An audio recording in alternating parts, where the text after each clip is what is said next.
What's going on? It's Nav Sultan, and this is Sultanic Thoughts. Been away for a minute. Explain that at the end of the video, but I'm going to get into today's video. And today's video is a follow up to the last video, why you should be a passport bro. All right. The last video was about why women hate passport bros.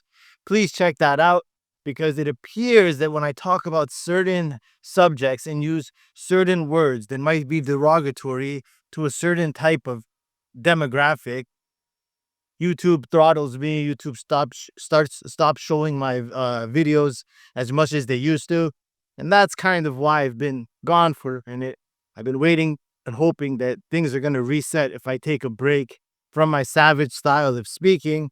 But the savage style of speaking is still gonna continue. But we're just gonna do it a little bit more, subliminally. You guys will pick up on it. So why you should be a passport bro. We're going to get into like 4 or 5 major points. And the first point is that a lot of guys don't realize is that Western men are some of the most desired men in the world.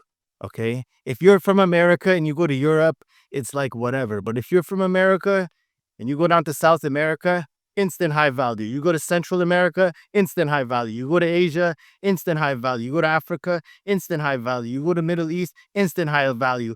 You go to Eastern Europe, instant high value. All right. And a lot of guys don't know this, right? Because in the Western world, they make Western men feel like below scum if you don't make a certain amount of income, if you don't have a certain height, all these things makes you feel like you ain't worth shit. But this is so far from the truth. This is only true for a subsection of women out there that don't even make good housewives. You know what I'm trying to say? They have a modern, feminist kind of mentality, and they're great for, rotations. They're great for one night stands and hooking up and stuff like that. But as for anything serious, relationship commitment wise, don't even bother, bro. You're a sucker. I mean, you have to be a sucker to put up with it. You get what I'm trying to say? And that's the main thing. The main thing is that, you can stay in the Western world and you can work your ass off, try to get to $500,000, $1 million to become, high net worth and get all the accessories that go with it. It develop the emotional strength to deal with the games and deal with the the mind games they play, the tests and all that stuff that's inevitable, right? That's another video in its own. Why women test, man. You can deal with all that stuff, and then what do you end up with? You know what I'm trying to say? Some sorority chick, 20, 30, 40, 50 bodies. You get what I'm trying to say? Some 30-year-old career bitch. You know what I mean? Oh, my junior entry level position comes first. You know what I mean? Just a bunch of whack ass stuff. You know what I'm trying to say? Yeah, you might go to the church, you might go to the mosque, you might find something, but end of the day, it's like you're putting in all this input and then the output is really garbage. It's literally really garbage. But here you are, you know what I'm trying to say? You can find some kind of online hustle. You can find some kind of online remote work to do. You get what I'm trying to say? Make 40 to $100,000 a year online, which is really doable. It's really doable if you put your mind to it and you develop the right skills. You could do all this stuff, right? And then you head over and you start hitting up these other countries. I'm telling you, you know, I've landed in countries, gotten a SIM card, opened all the dating apps so that it would register me into the country, right? It would ping me to the country. And then I've gone, taken a shower, gotten ready, set up my suitcase, checked in, did all that stuff. And then like 3 hours later, like message, dates the same way. It really reverses the roles. And that's what you do when you leverage your status as a Westerner, and me, a lot of people think I'm Latino, right? So when I went to South America, I wasn't getting the attention that I was used to getting in other parts, like Asia, for example, where you really stand out as a foreigner. But then, I'd be around girls, it would show signs of low interest. As soon as they found out I was Canadian, all of a sudden everything changes. The body language changes. Uh, the attention spikes. The chase starts. and you need to leverage this. This is your greatest gift. If you guys are in your 20s, if you guys are in your early 30s and you're not looking to settle down, this is the biggest cheat code. And the best part about it is that once you go there and you experience, sexual and option abundance, your whole mindset changes. You start to kind of understand why the women in the West behave, ghost, act the way they do. Because just like how the girls in the West have a lot of attention and a lot of options, you end up having a lot of attention and a lot of options. And you might be talking to this girl, and then later that day, a more banging girl messages you, showing the same amount of interest, and all of a sudden, I don't feel like messaging this one back. I'm gonna focus on this one. I'm gonna start sending shorter messages to this other one, right? You really start to understand the Western dynamic more when you put yourself in these other countries, because you basically are putting yourself in the same position of power as these Western women do in the Western world, with whether it's their Instagram, whether it's their dating apps, all this kind of stuff, So it really helps you also understand the dynamics of the Western dating world better. And it helps you really maneuver through the games Western women play, because you're able to put yourself into the position and the mindset that you were in that foreign country when you were sort of like breadcrumbing these girls that were below, uh, you know, that were below what the best girls that were messaging you were. And you start to understand that what would those girls have to do in order for you to prioritize them above the hotter ones and the better ones and the ones that you were more attracted to. Really helps you play the game and navigate the game better. That's number one. Second of all, I want to say is that it's funny, when I was living, before I moved out, my first trip out to Thailand, I remember like end of the month, I was only able to save this much of my money because the expenses were so high. You know what I'm trying to say? I'd make whatever 10 grand a month, but after expenses and everything, I'm only saving this much. I'm saving this much. I'm saving this much. Once I went to Thailand, for example, not only was everything cheaper, but it was a thing was in a state, the Thai dollar and the American dollar was in a state where the American dollar was getting stronger on the Thai dollar. So it's like every month my rent was becoming cheaper. Every month my motorbike rental was becoming cheaper. Every month my Muay Thai gym membership was becoming cheaper. Right? This is the second point. The second point is you want to arbitrage your dollar. Now, you can go to Google and put in whatever currency you're getting paid in, whether it's American dollars, euros, Canadian dollars, whatever it is, and then find the currency of the country that you want to move to. And you'll see the chart. I'll put it up on there. And you want to look for charts that are trending downwards, right? Or upwards, depending on which denominator is above each other. And what it'll be is if $1 is turning into 34 Thai baht, and you see that the month before it was 32, the month before that it was 30, for example, this means that every month you're getting more local currency than the currency you're getting paid in, which means is that your net worth is actually going up month by month in this country. And, me for a long time, this is all I kind of cared about. I would look at countries I wanted to go to, and then I would look at the dollar chart, and I would be like, oh, in this country, the dollar is getting stronger. Here it's getting stronger. Here it's getting weaker. You know what I mean? And I would prioritize my bucket list based off, these charts, and arbitrage your money, because it's a huge hack. It's a huge hack. People that are paying local currency are getting paid in local currency. They're feeling the effects of the inflation. But you, on the other hand, since you're in the dominant, stronger currency, not everything works out into your advantage. And so that's the second point. Now, the third point I want to say is that you get to actually really recreate yourself. And this is what I mean, right? If you grew up in a certain town and you were kind of a shithead in high school, like I was, a troublemaker, a bad boy, all these things in high school, your family, your friends, the people you know, etc. in your community, they kind of fix their outlook on you, right? And it's like no matter what changes you make, they always have a predetermined, a pre-made perspective on who you really are, right? And this works against like the laws of assumption, where you take some girl, for example, who was in high school, who was very easy, was getting passed around or whatever.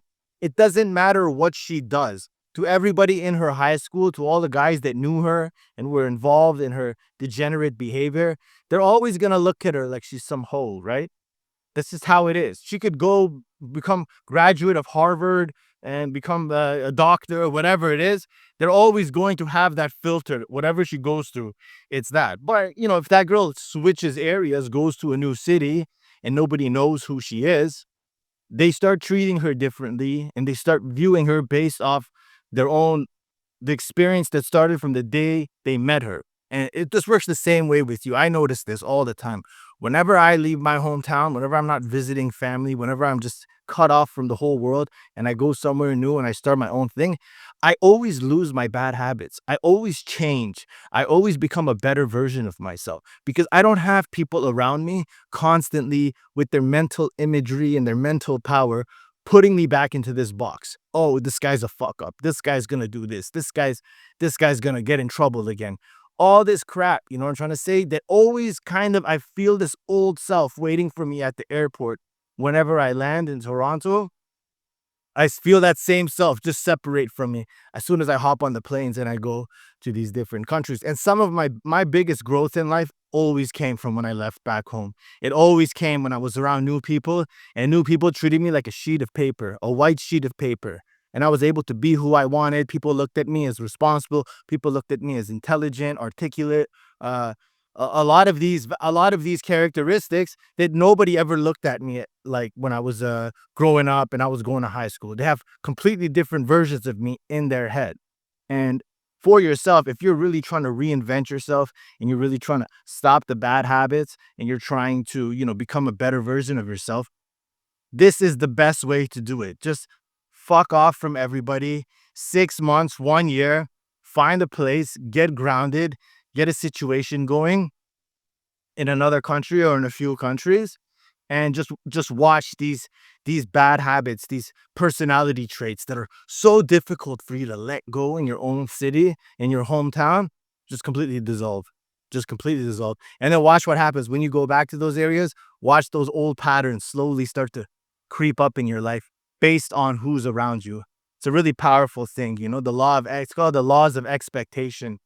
I noticed this especially a lot with my father. My father has so much PTSD from my young adult teenage years that he always feels like I'm about to fuck something up. He always feels that. You know what I'm trying to say? Like I could be warming something up in the microwave, and if he's around and he walks around me, boom, something will explode in the microwave. The meat will explode. It is crazy. It is crazy how accurate it is, but that's the vibration intensity and the expectation that he's putting out there. It's a powerful thing. If you expect people to fuck up, they will fuck up. If you expect people to thrive and succeed and move up and elevate, you will contribute to that happening, right? You will contribute to that happening. That's why it's so important to keep the right people around you. Doesn't matter, friends, family, day one, all this stuff. Just find the people that really believe in you and want to see you do good and believe that you can do good. That's the main thing. They have to believe it. If they believe that you're going to fuck it all up and all that stuff, it's always going to mix in with your energy and create some kind of dysfunctional aura. I'm telling you guys. I am telling you guys. And I'm trying to think what the other one was. We talked about being instantly high value. We talked about arbitraging your money. We talked about uh, starting fresh, being able to start a new thing. Oh, I didn't bring that sheet with me. And the other thing that I'll say is that the way your perspective changes is a huge asset to everything you want to do afterwards. Uh, a lot of business ideas in your city right now have not been applied to, an upcoming booming tourist town in Colombia, upcoming booming tourist town in Mexico, Nicaragua, surf town, whatever it might be, right? There's all these places in the world that, you can kind of through Google searches get a sense of if they are becoming more popular. Like you can use a Google trend search and see if they're getting more popular, what countries are making them popular, where they're being searched from, and then visit those countries and see like, oh, I'm noticing an influx in tourists. I'm noticing this and that, and find arbitrage opportunities. You find broken down, shitty hotels, for example, that aren't doing good and they don't have good marketing. And you go to the guy and you're like, yo, listen, how about this? You're not getting booked. You're getting booked to this capacity. I'll come in and I'll make sure you're fully booked. And then, you work out the deal with it. You work out a deal with them. Or you tell them, listen, how much do you want per month for me to take over your hotel? So if the guy's making, say, like $4,000 a month on average, you tell him, listen, I'll give you 5.5, right? And I'll basically run the hotel for you. Now you're able to do all the marketing. Now you're able to do, the booking.com for them, the Airbnb for them. And you can create these real estate business opportunities in a lot of these foreign countries because you do have an advantage. They don't know the Western market. They don't know the mindset of the tourist. They don't know the language of the tourist. They don't know how to market to these people. You know what I'm trying to say? The guy barely speaks English. He just 100% speaks Spanish, and you're able to take that as an opportunity and re-leverage it. I know some guys, brain dead guys. I know this one guy, he got hit in the head with a pole, and his eye was like permanently messed up, But I could tell from hanging out with him that he was probably like some kind of like dealer in Holland before.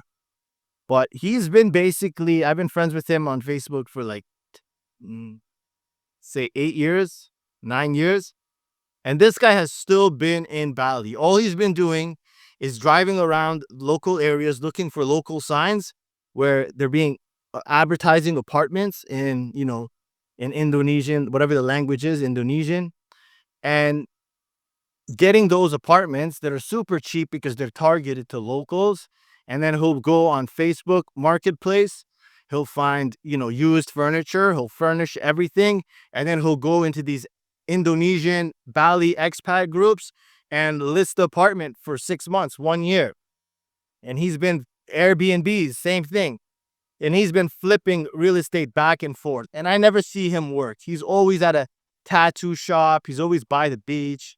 He's always eating somewhere. He doesn't do anything. You know what I'm trying to say? But these opportunities are abundant overseas. They really are abundant overseas. And you can start a base there. You don't need much money to live there. And you can leverage your marketing experience to set yourself up. And there's so many opportunities like this. You have opportunities to set up, up and coming restaurants. If you know that these places are starting to grow into a yoga community, you could have small smoothie bowl shops because these places, the rents are cheap before they get invaded by all these tourists. And that should have been its own video, like how to make money as a passport bro. I will make a video like that too. There was just one more point, and I had a sheet of paper, but I didn't bring it with me. So I guess I'll just stop it at that for now, guys. So I want to get back to something. I took 2 weeks off for separate reasons. Not really an excuse, but I should have kept uploading. I have like 4 videos that I didn't upload, but I'm kind of in a confusing place because I started the TikTok and I was clipping up these YouTube videos and posting them on TikTok, and they were doing all right. But then I started to make actual TikTok videos talking about, relationship and psychological mindsets, the avoidance and post breakups. And they started doing really well. They started to go for the amount of followers I have. I started getting 1,000, 2,000, even 4,000 views. And I only have like 66 followers now. And I kind of froze, to be honest, because I want this video to be, I want this channel to be like something where I talk to free thinkers, mostly free thinking men. There might be a few women that find this stuff interesting, but I think for the most part, most women will find my channel disgusting and misogynistic or whatever. It's I don't even want to analyze what they think. But at the same time, when I do teach these stuff, uh, when I do break down like relationship dynamics on TikTok, I get a lot of women that are interested, and they seem to love that too. So I don't know. Leave a comment. Let me know what you guys think I should do. I want to keep running with this for you guys, but I also see an opportunity to talk about relationship dynamics on the TikTok. So I might make two channels. I, I'm thinking about what to do, and this is kind of why I've been in a limbo. The first limbo was because I uploaded "Why Women Hate Passport Bros," and I said some crazy stuff at the beginning, and they penalized me for that. I found out that you want to keep the first 60 to 120 seconds of your YouTube video as clean as possible, or they're going to penalize you and you won't get organic reach, which is what I'm seeking, right? I know the followers, you love me, you like what I represent, but I'm trying to get that organic reach too, because I'm trying to get to at least over 1,000 subscribers. I thought I would have got it by now, but I've been throttled. And yeah, I've just kind of been in that limbo for the last 2 weeks, thinking of what do I want to do? How do I want to go forward? Because I do feel like I'm entering a crossroad with what styles of videos I'm going to make.